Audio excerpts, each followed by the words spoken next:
realmente te importa, segue-o de mais perto, ele te abrirá a porta. Para por um instante, pergunta-te com atenção. A prioridade, o urgente, o relevante, para a tua redenção.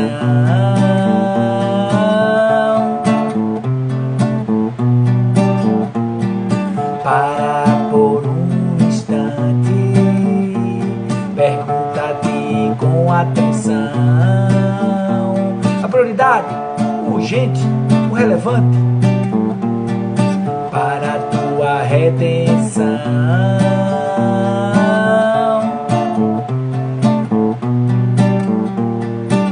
Fazer muitas coisas nem sempre te apraz, mesmo as coisas boas parecem não trazer paz. Se apenas na aparência fazes o que faz, o despertar da consciência vai ficando para trás. Elege apenas um foco, por vez em cada momento, segue e conclui e logo moverás o teu sentimento. Para que olhar para trás o tempo que já passou, se cada instante que vai deixa contigo o que levou.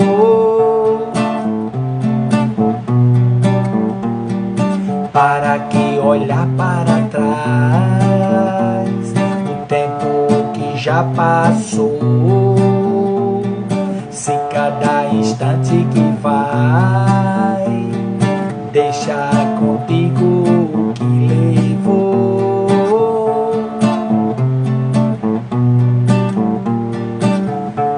Que buscais? O que buscar? O que buscar? É isso, estamos aqui trazendo para você o Papo de Espírita, fazendo com você, com todos aqueles que estão nos acompanhando, nos assistindo, uma participação especial de você, da sua chegada, o seu comentário, a sua voz, a sua fala é muito importante. Estamos ouvindo direitinho aí, tá todo mundo ouvindo, boa noite a todos que estão chegando, sejam todos muito bem-vindos. Dá um like aí para ver se o som tá legal, se o som tá bom. Nós vamos chamar agora o nosso querido irmão Gustavo agora para fazer. É isso aí. Boa noite a todos que estão chegando, Ana Cristina, a todos que a gente nem dá para ver o nome de todo mundo tá passando, todos muito pequenos. Com você, Gustavo! Boa noite! Boa noite! E aí, vamos pegar o agora quero uma dia, uma oportunidade, que vamos ouvir alguns dias a começar cada momento. Queria o Brasil que possam ser curados do corpo, do tipo de direito, e que vai facilitar a calma, a doença, cheia de ar, e comando, e como e pouco temporary, olha por que pio procurei, olha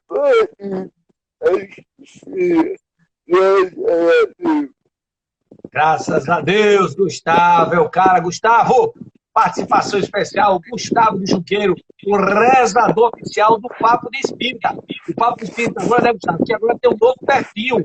O Papo de Espírita agora é um perfil, porque o Papo de Espírita cresceu. Agora ele está com vários amigos, inclusive o Gustavo é um deles. É isso, Gustavo? Foi! É isso aí, Gustavo, o grande Gustavo, participação especial do nosso irmão Gustavo.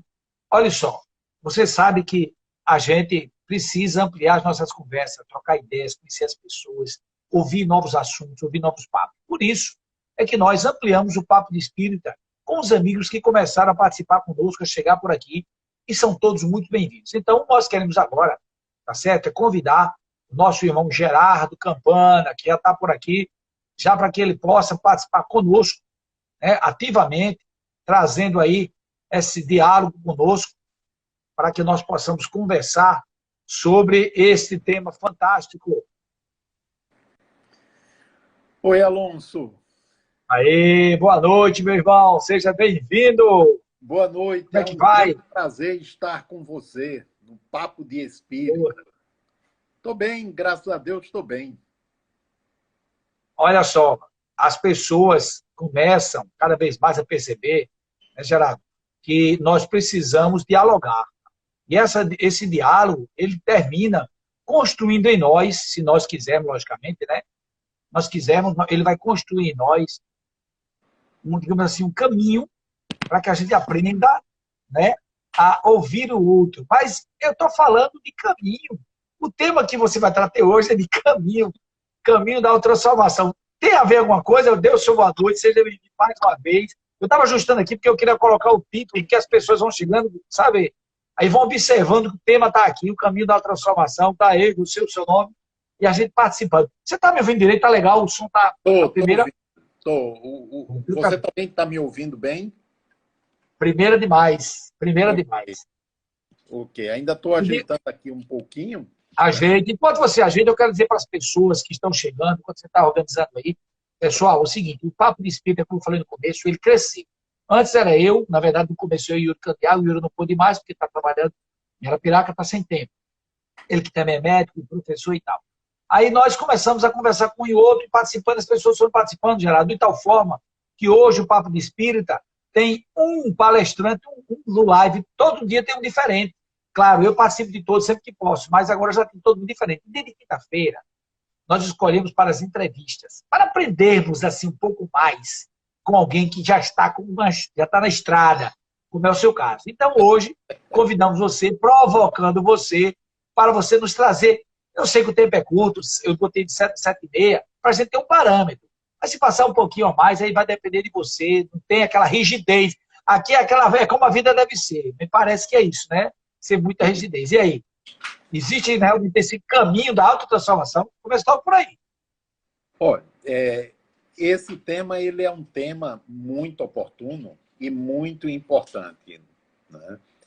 Porque o processo da vida é de permanente possibilidades de transformação. Quer a gente queira, quer não, né? Porque as transformações elas ocorrem tanto por escolha consciente, né?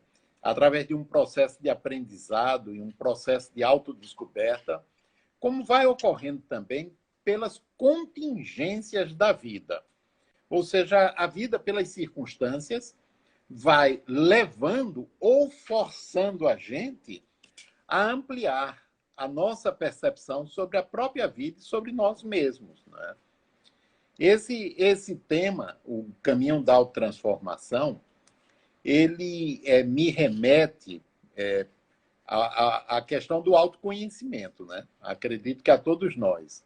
Porque não há autotransformação, não há processo realmente verdadeiro de transformação sem autoconhecimento, né?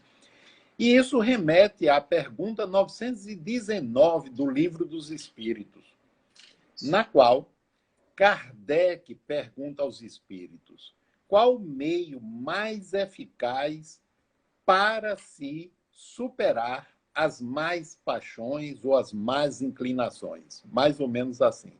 Resposta dos espíritos: um sábio da antiguidade já vos disse: conhece-te a ti mesmo. Ou seja, é o meio mais eficaz. Aí, quando eu falo isso, algumas pessoas dizem: mas não é fazer o bem, né? Ora, o processo de autoconhecimento não exclui a prática do bem como treinamento da abnegação, da compaixão, da solidariedade e do amor, né?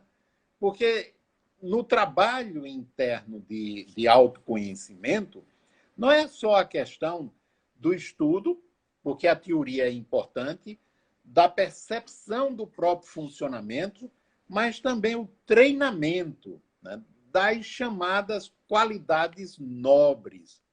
E aí eu lembro de uma frase do Emmanuel, que eu gosto muito de citar, que ele diz assim: se queres que um dia a bondade te seja inata, exercite-a todo dia. Ou seja, Interessante essa, né? ele deixa claro, né, que bondade, assim como os outros valores humanos, são treináveis, né? Eles não vão desabrochar somente porque eu quero ou somente porque eu, por exemplo, se eu ficar orando, não vão desabrochar. É importante que eu caia em campo, né? Que eu vivencie aquilo dali. Mas isso está fora ou está dentro? Como é que é esse negócio? Eu vou buscar a bondade fora, a abnegação fora, onde é que eu vou buscar esse manancial? O treinamento não significa buscar fora, né? O treinamento, ele significa exercitar aquilo que eu desejo que desabroche de dentro de mim. Porque já está lá na essência, né? Já está lá. E aí tem uma parte do Evangelho segundo o Espiritismo, né? Não lembro agora qual o capítulo, mas daqui a pouco eu dou uma verificada nisso, né? Onde os espíritos os espíritos eles falam, né, que no indivíduo que ainda está em estágio primitivo, predomina o egoísmo. Mas que é desse egoísmo que surgirão mais adiante a inteligência e o amor. Olha aí. Ou seja, é dessa carga instintual que a gente chama de egoísmo, né, que no processo evolutivo vai surgir, desabrochar tanto a inteligência como o amor. No nosso caso, aqui no planeta Terra, a gente se encaminhou principalmente pelo lado da inteligência, né? A gente vem desenvolvendo também os atributos do amor, da compaixão, da fraternidade.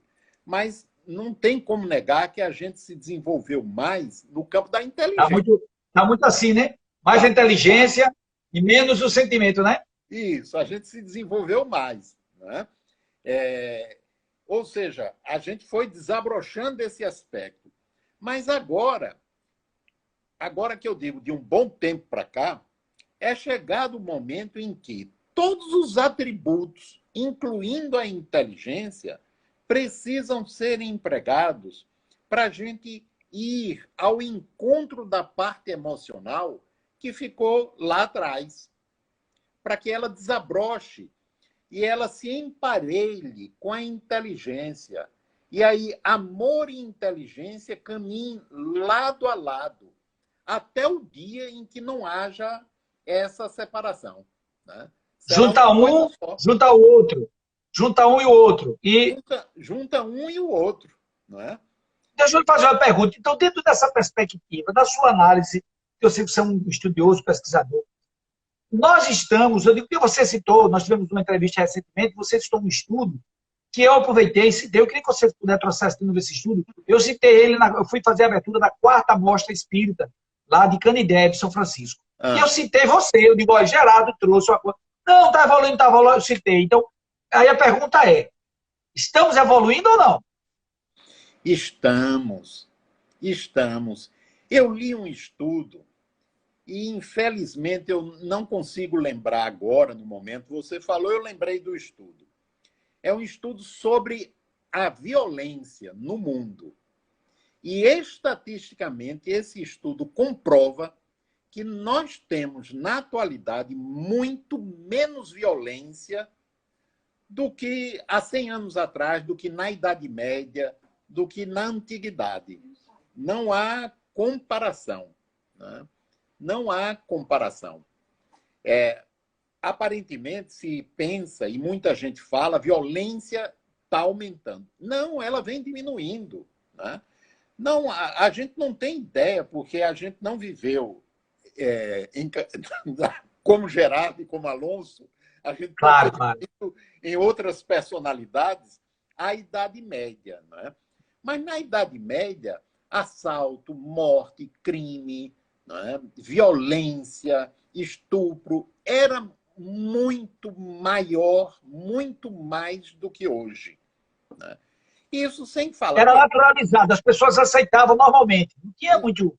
fazia parte. Tanto que Fazia parte do dia a dia. a vida média era 40 anos de idade. Já pensou? Eu já 40, estava desencarnado. Eu estou com 57. pois é, era 40 anos. Na época romana, por exemplo, a vida média era 35 anos. Por quê? Porque era muita guerra. Né? Era muita guerra. E na Idade Média também, por exemplo, a história do Francisco de Assis, né? Até um certo ponto, está ligada à guerra entre Perúgia e Assis. Né? Que ele para se tornar célebre, ele se engaja no exército de Assis porque ele queria se tornar um cavaleiro, e o cavaleiro ele seria lembrado pela posteridade, pelos atos heróicos na guerra. Né? Então era muito comum, cidade contra cidade. Perúgia e Assis são próximas lá, razoavelmente próximas, na Itália, e viviam em guerra. Então era uma cidade contra outra. E aí imagine quantas guerras existiam. A gente tem muitas hoje em dia. É óbvio que se uma guerra acontece hoje, o nível de destruição é maior do que na época que era arco e flecha e espada. Né? Mas a gente tem bem menos guerra do que antigamente. Então a gente está evoluindo. Evoluindo. A gente tem muito mais organismos De paz, de pacificação. pela paz do que há 30 anos atrás. Não tem como... Mas deixa eu lhe interromper um instantezinho, buscar esse excelente exemplo que você trouxe, excelente exemplo, de Francisco de Assis, que estava indo num caminho de exterioridade, buscando, como você falou, o destaque, e depois percebeu que não era o caminho correto. Não foi assim? Foi assim. Será que ele é um exemplo bom de autotransformação?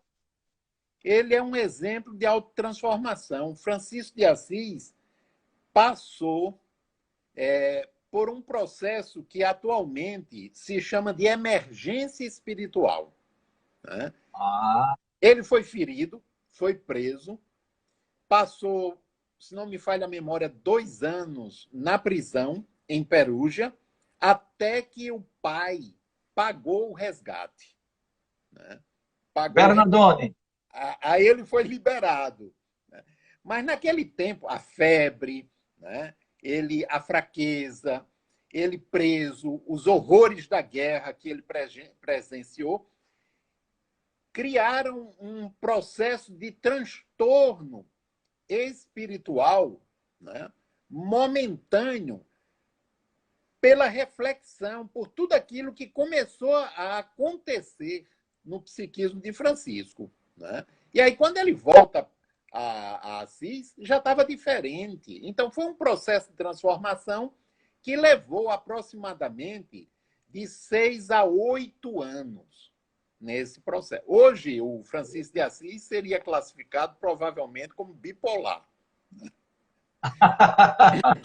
A mudança que ele teve, né? A mudança que ele teve e o próprio tempo, a transição que ele passou. Né? Ele se enquadraria bonitinho num diagnóstico psiquiátrico. Só que a diferença é que ele entrou, mergulhou e ele saiu melhor do que antes. Né? Então, veja bem. Olha que interessante. Você, no começo da live, para quem está chegando agora, eu estou falando do caminho da transformação. Você trouxe algo muito interessante. Você disse, olha, a transformação ela é inevitável. Nós mudamos por escolha ou a vida escolhe pela gente, porque tem as circunstâncias. É o famoso muda pelo amor ou pela dor.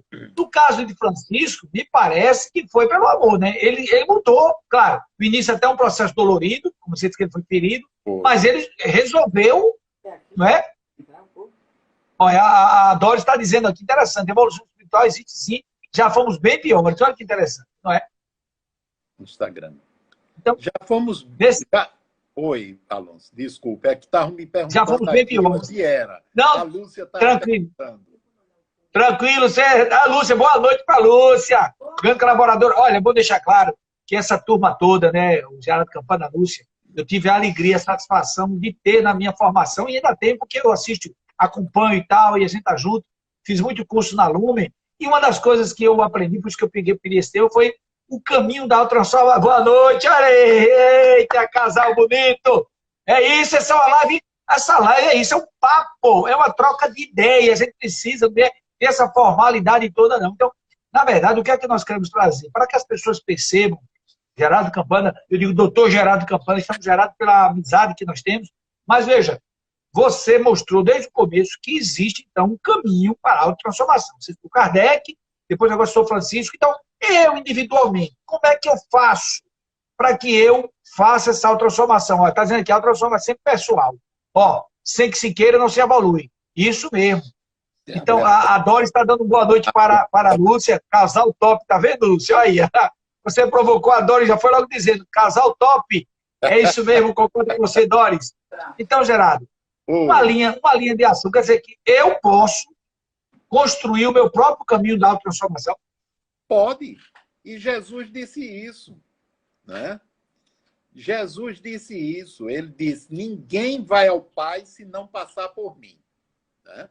Ele não estava se referindo à figura dele, Jesus. Ele está se referindo ao caminho que ele deixou, o roteiro que ele deixou, né? Ou seja, eu seguindo o roteiro que Jesus deixou, caminhando nas pegadas do Mestre, eu chego a Deus. Ou seja, eu entro em conexão com meu eu superior, com minha essência que é Deus dentro de mim, né?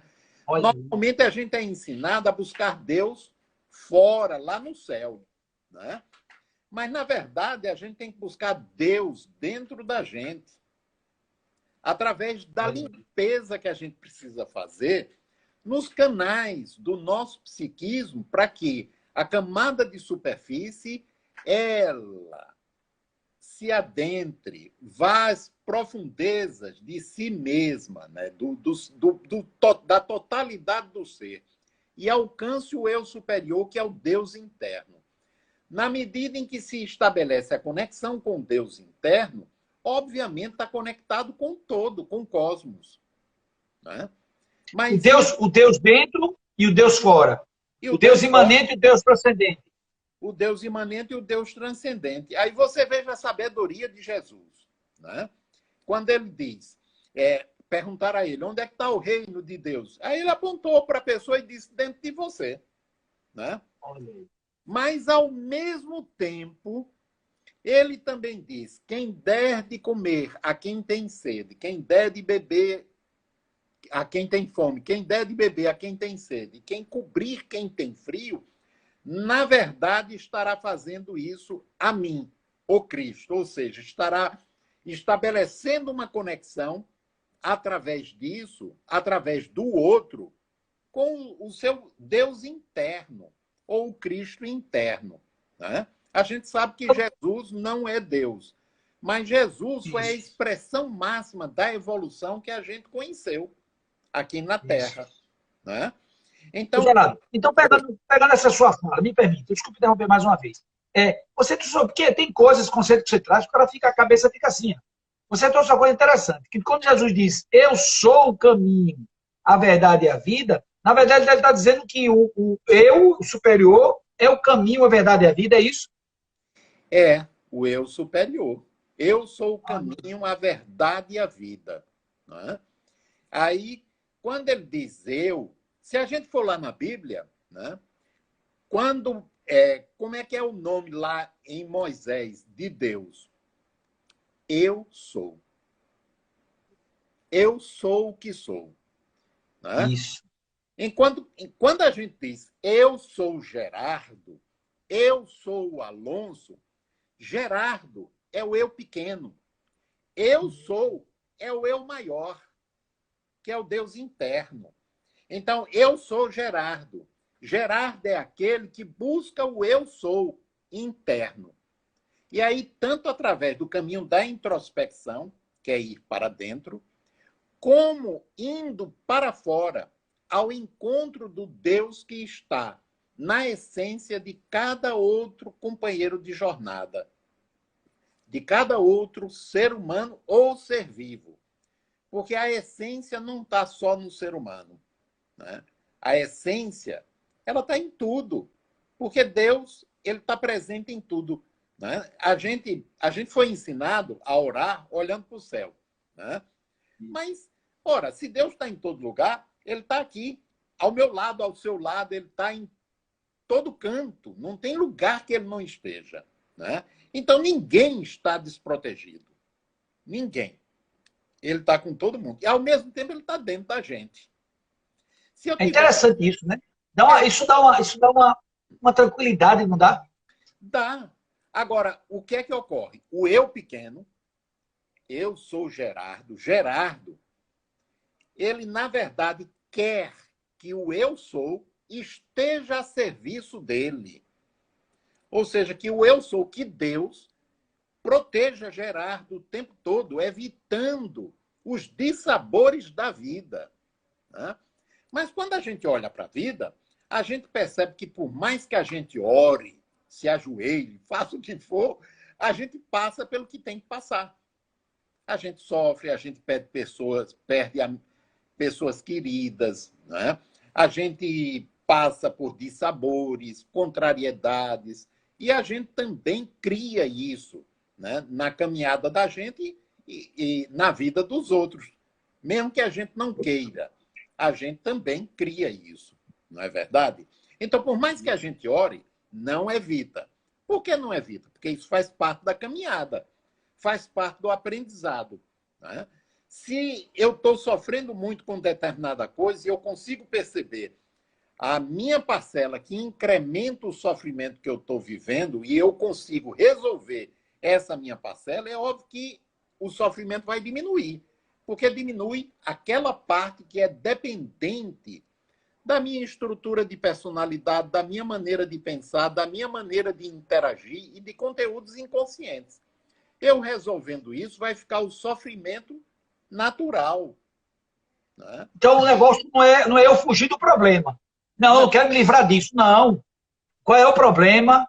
O que é que esse problema está me ensinando? É isso? É isso daí, né?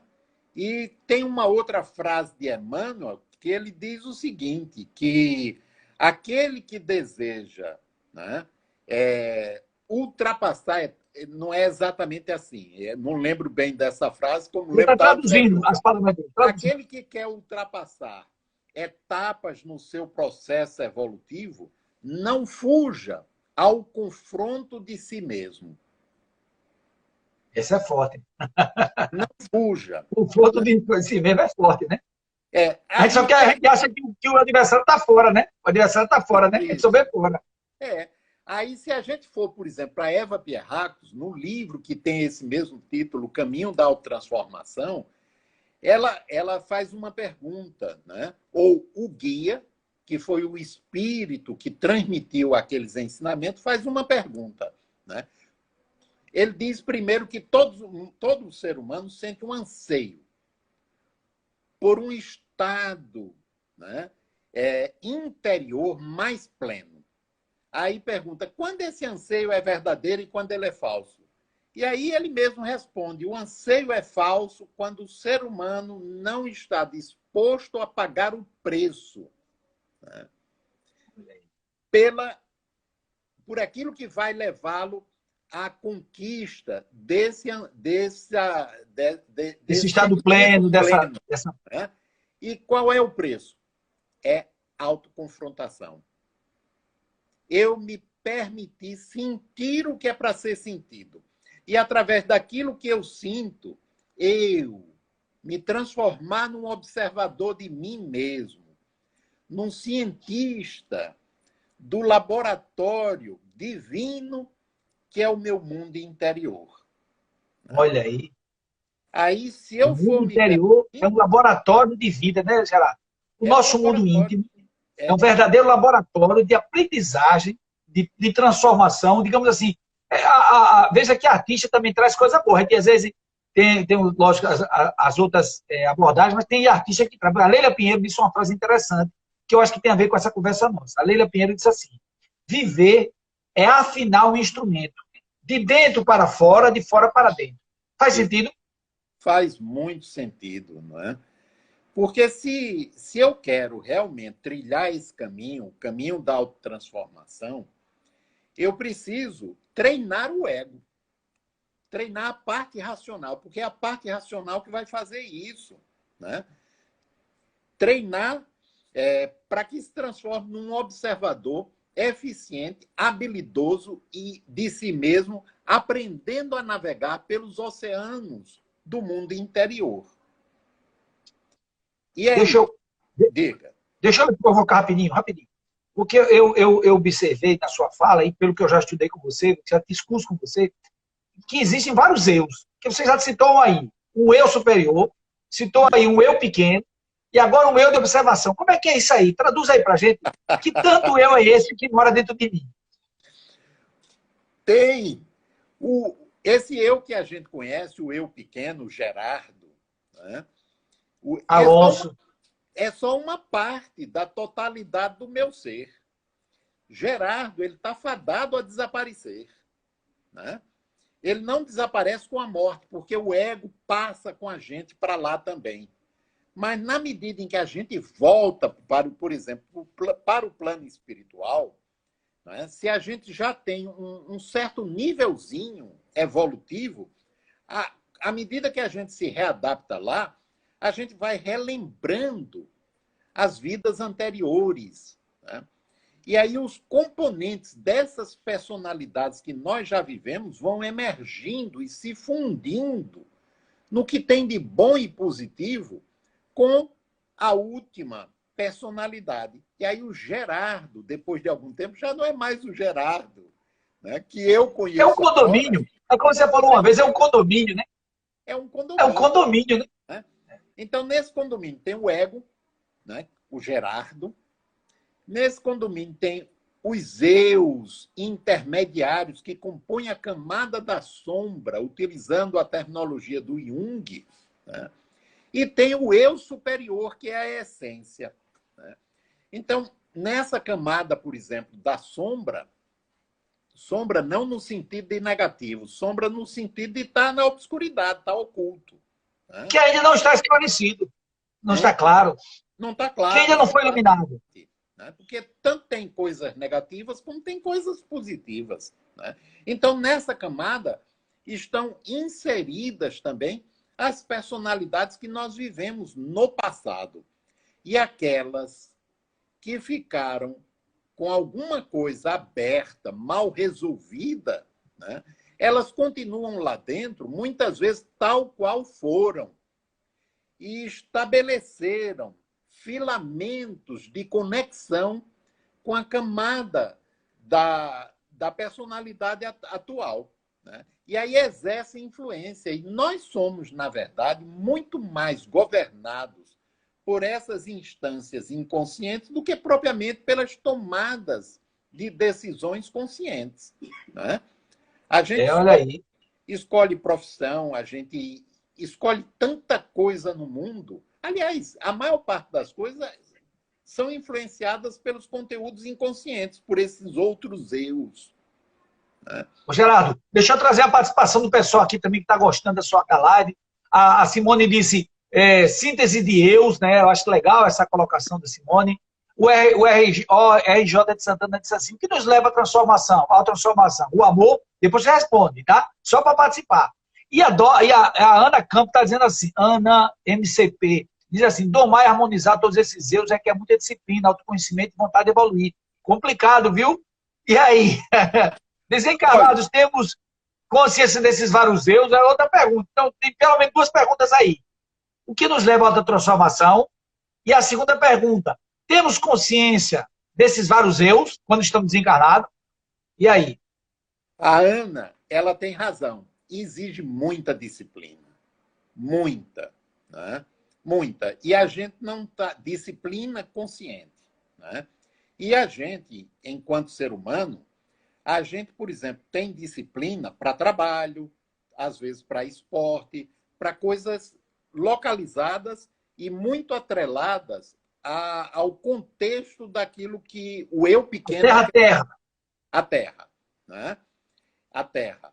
Então, exige o desenvolvimento dessa disciplina para que a gente possa, por um treinamento, desenvolver o eu de observação consciente e tornar esse eu de observação vinculado ao eu superior. A instância maior. Exatamente, a instância maior. Porque o ego sozinho não consegue fazer esse trabalho, ele tem que pedir ajuda. E aí, quando ele se vincula ao eu superior, obviamente ele está se vinculando a seres que já trilharam esse caminho e já se aperfeiçoaram. E aí esses seres estabelecem uma ligação que não precisa ser de proximidade, mesmo à distância, para reforçar o desejo daquele que quer transformação, quer mudança para melhor. E aí a gente, na medida em que a gente vai desenvolvendo o eu observador, a gente vai começando a perceber essas outras instâncias, esses outros condôminos, os habitantes do condomínio, que é o nosso psiquismo.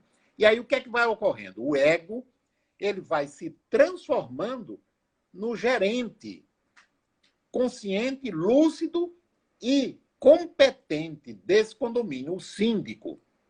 Né? O ego. O síndico, o ego, para gerenciar isso.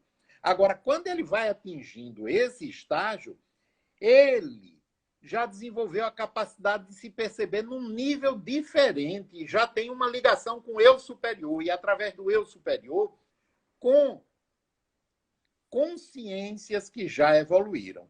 Né? E aí ele vai percebendo. Mas, na maioria, nós não temos.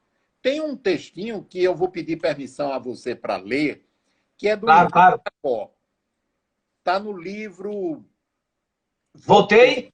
Voltei. Eita livro, meu Deus. Esse livro é show. É o capítulo Na Escola de Iluminação, conceitos de uma cartilha preparatória. Ele diz o seguinte: 2/3 das criaturas humanas encarnadas na crosta da Terra demoram-se em jornada evolutiva da irracionalidade para a inteligência, ou da inteligência para a razão.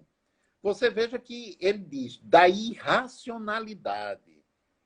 Por que da irracionalidade? Porque ainda está muito vinculada uma parcela grande desses 2/3 aos instintos. Está mobilizado pelo impulso da sobrevivência territorial. Né? Então, Instinto de conservação. Instinto de conservação. Então, 2/3 em jornada evolutiva da irracionalidade para a inteligência ou da inteligência para a razão. Ou seja, tem uma outra parcela que já está se encaminhando, já desenvolveram mais a inteligência, um pouco mais lúcida, e estão se encaminhando para a razão.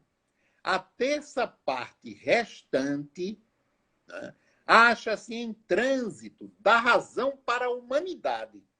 Não é para angelitude, não. É da razão para a humanidade. Ou seja, nós ainda estamos nos tornando realmente humanos. Né? Porque o ser humano ainda se caracteriza muito pela condição animal de onde ele vem. Né? Mas isso não quer dizer que a gente não tem evolução. Concorda? Não, isso não quer dizer que tem evolução. Tá? Tem evolução. Ou seja, a gente já se desenvolveu muito mais do que os nossos outros irmãos animais. Nós já estamos na condição de animais racionais. E desenvolvemos a inteligência. E 1/3 da humanidade está evoluindo da razão para a humanidade. E aí, o que é isso que ele caracteriza com a humanidade? Com a predominância dos valores morais, dos valores nobres que caracterizam o ser humano. Ou seja, o ser humano, nesse nível, ele não está atrelado à sobrevivência. Isso não é o mais importante. O mais importante para ele é ser melhor a cada dia. Né? Ô, Gerardo, poderíamos dizer então que Jesus é o modo divino de ser humano, Olhe, eu não colocaria é? Jesus fora da humanidade. Não, não. Eu digo assim, como modelo para a humanidade de Como se tornar modelo, humano, né? porque você colocou uma coisa importante. Nós precisamos de, para poder transformarmos em humano, nos humanizar, sair só da razão para a humanização, nós precisamos despertar os valores morais e tudo mais. E ele veio como modelo para que a gente pudesse dizer assim, ó, quer saber como você quer se humanizar, ser mais num plano divino, Isso. ele é o modelo. Mas deixa eu fazer uma pergunta aqui que a Ana está fazendo, mas a Maria Wills, ela confirmou, mas eu quero ouvir também de você, porque você é experiente nessa área. A meditação pode ser uma ferramenta para o nosso autoconhecimento? Pergunta da nossa querida Ana Cristina, colaboração da nossa querida Ana Wilsa, né? E aí? Mas deixe antes eu responder aquela outra parte, no plano espiritual. Vai lá. Né? Vamos lá. Essa é muita coisa, eu digo que essa live está despertando muita... Aí o Jacó, no livro Voltei, o espírito, né, o irmão Jacó, ele diz o seguinte: fora do corpo terrestre, mas ligados ao mesmo plano, evolutem bilhões de seres pensantes nas mesmas condições. Olha. Ou seja, se a gente pensar naquilo que André Luiz diz, que a humanidade espiritual vinculada à Terra é de cerca de 22 bilhões de almas, né? Então, 1/3 ou 2/3 está naquelas condições que o irmão Jacó falou. E 1/3 está na condição de evoluir da razão para a humanidade. Aí ele conclui: em esferas mais elevadas do planeta, ou seja, nas áreas espirituais vinculadas à Terra, outros bilhões de almas caminham da humanidade para a angelitude. Então, nós É toda uma gradação, né? Toda uma gradação. Isso. Agora, para concluir essa daí, lá tem uma diferença daqui. Por isso que precisa encarnar. Lá não se misturam. A gente vai para o plano com o qual a gente tem sintonia e se reúne com seres do mesmo nível evolutivo, porque tem as diferenças vibratórias, né? E para que a gente aprenda com os mais evoluídos, você não, eu, né? Eu aprenda com os mais evoluídos, né? Eu tenho que vir para a Terra, porque aqui tem desde o mais primitivo até o mais evoluído, o abnegado, aquele que já vive a compaixão. E aí um vai ajudando o outro. É uma forma de eu estar vendo, né? Está vendo os bons exemplos. Por exemplo, você deu um bom exemplo aí do Francisco de Assis. Logo na Idade Média, aquele momento tão pesado, ver um cara com aquele nível, repara. Então, um como Francisco de Assis, ele ensina pelo exemplo. Os mais primitivos, como eu, ensinam criando problemas no caminho dos outros. Imagine eu, meu Deus. Imagine eu. Agora, entrando na pergunta, né, da companheira sobre a meditação, da Ana, a meditação ela ajuda bastante, né, quando bem treinada. Não é treinar a meditação somente como propõe a Organização Mundial de Saúde, para sair do estresse. Não é só isso. Né? Se acalmar é efeito colateral da meditação, não é o objetivo. O objetivo da meditação é realmente transformar, né, o ego no eu, capaz de fazer essas investigações da engrenagem do psiquismo, para poder perceber, né, essa engrenagem de forma consciente e introduzir mudanças que levem à transformação, ao aprimoramento, à mudança para melhor. Então, ajuda. Agora, entra aí a questão da disciplina, né? Treinar todo dia, começar aos poucos, com 5 minutos, ou 2 minutos, se 5 minutos for demais, né? Eu gosto muito da meditação com foco na respiração, mas aí a pessoa vai buscar aquela que mais lhe agrada. Eu gosto com foco na meditação, né, porque vai desenvolvendo a habilidade de ficar no presente, de aquietar a mente, de serenar a mente. E aí, a partir daí, começar a observar os fenômenos mentais. Né? Por exemplo, vem um medo intenso, ou eu sinto medo. Se eu tiver treinado, eu vou observar o medo, a emoção.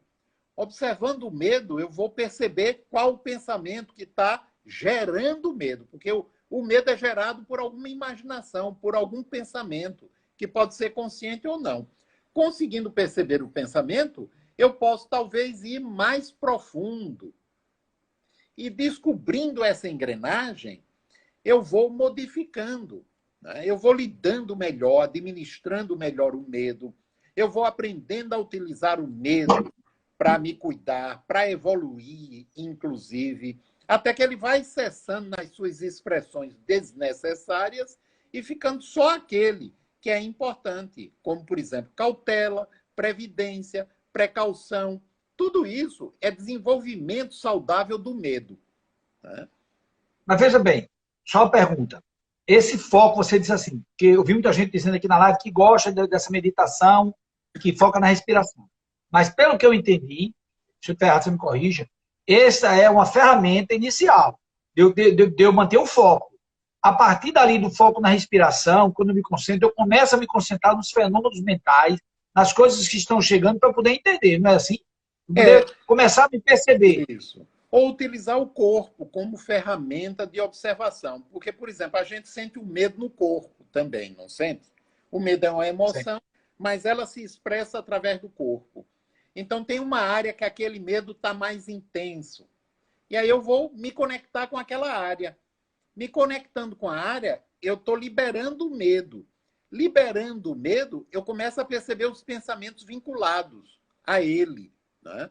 Percebendo os pensamentos, talvez, não numa primeira vez, mas com um treinamento, eu vá chegando até a matriz daquele medo. E posso ressignificá-la, posso transformá-la. Né? Se eu for percebendo a engrenagem mental, eu começo a me dar conta que a minha vida, em grande parte, é um filme que se projeta a partir da minha própria mente. Ou seja, eu construo a minha mente, a minha vida. Os espíritos não dizem, vós sois os artífices do futuro, né? O minuto seguinte já é futuro. Então, aquilo que se desdobra na minha mente e na minha vida, né, é muito fruto dos padrões mentais, das minhas construções mentais. Se eu conseguir perceber, eu posso mudar e posso me liberar de sofrimentos desnecessários. Ô, Gerardo, então faz todo sentido aquilo que Emmanuel diz. Emmanuel diz assim, que todo problema tem um objetivo específico. Então, se eu estou com um problema e eu começo a focar em entender aquele problema, buscando isso que você está dizendo, vamos supor na meditação, vou lá, vou buscar tal, eu termino encontrando a causa daquele problema, o que foi gerado e o que eu posso fazer para modificar. Buscar até ajuda, se eu não consigo só. Buscar ajuda profissional, eu não estou conseguindo. Isso, é por aí. Agora, se eu usar a parte racional, eu não vou muito longe.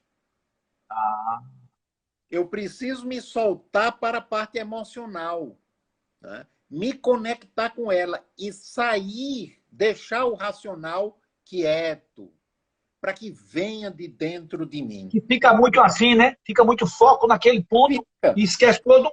Isso. O racional, ele está muito conectado com as defesas.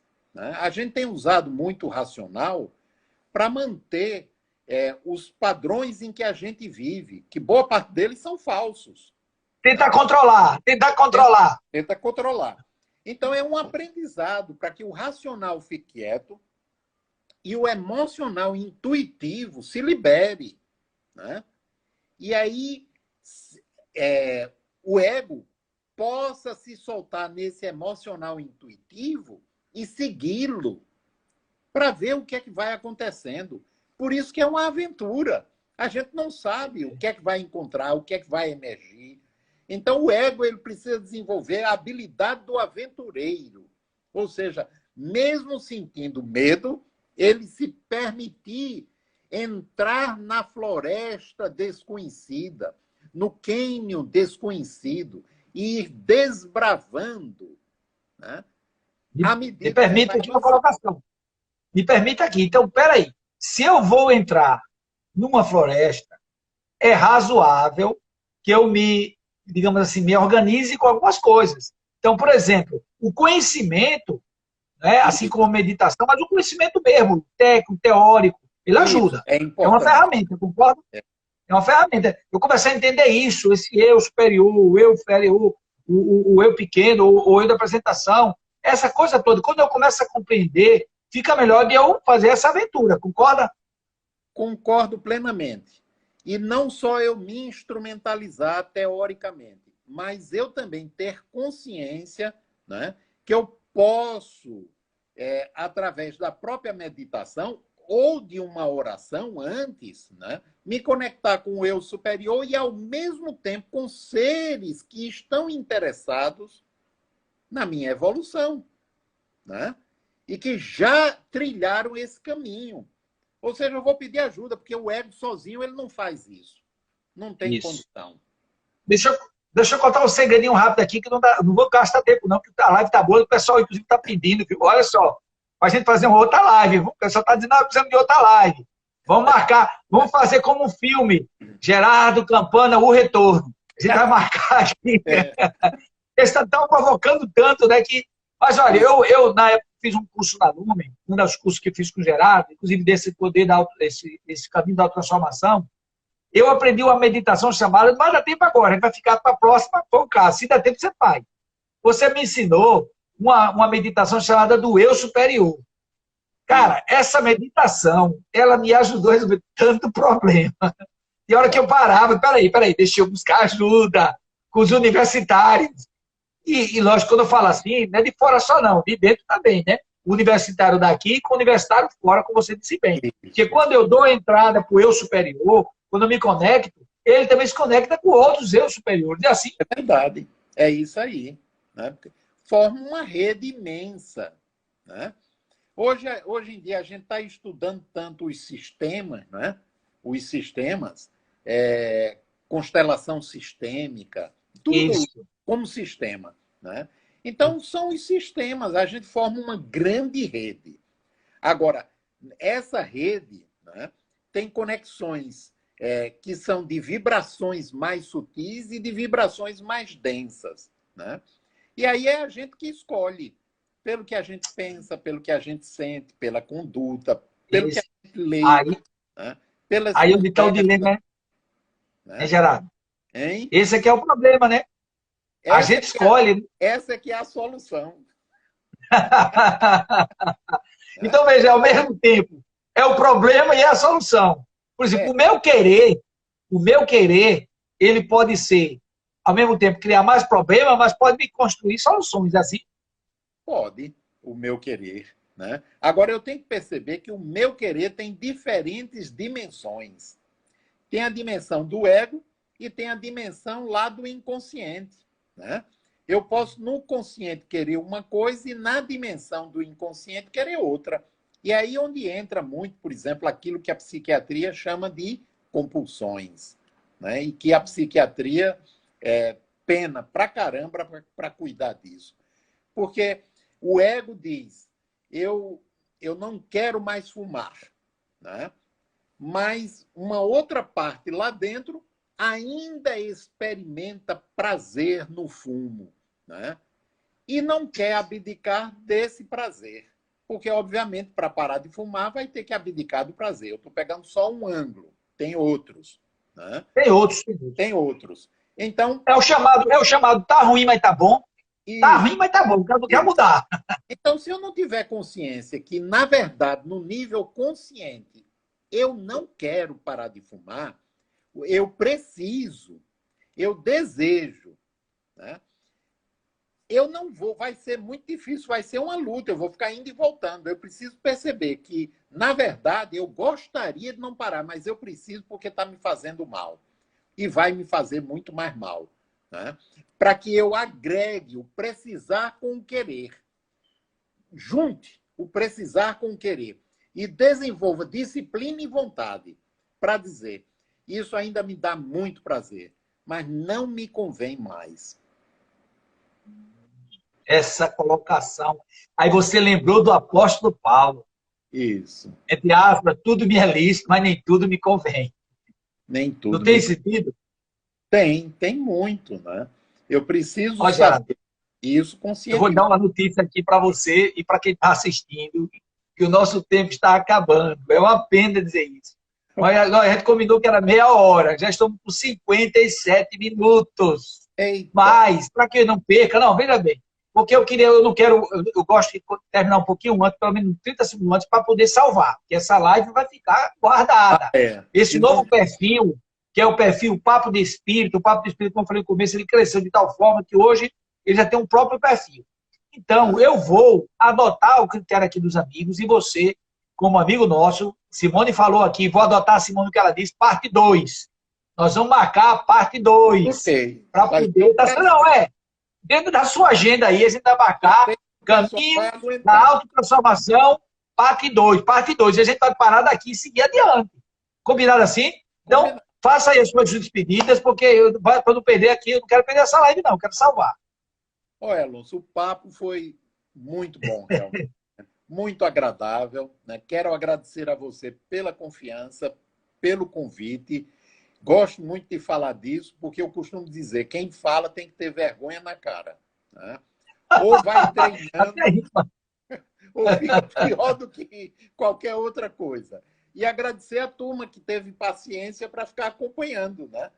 Obrigado a todos, um grande abraço, né? Saúde e paz para todos nós. Maravilha, maravilha. Olha aí, o pessoal, obrigado a todos que compareceram até agora. Nosso querido Gerardo Campana, o doutor Gerardo Campana, tem assim, a gente nota que ele fala com prazer do que está falando. Agora eu aprendi mais uma frase, que vou guardar para mim. Quem fala tem vergonha na cara, ou seja, eu vou me esforçar para colocar em prática o que eu estou falando. Gerardo, um grande abraço, fica com Deus, muita paz, muita luz, um beijo no coração de todos, fiquem com Deus, até a próxima, estamos juntos!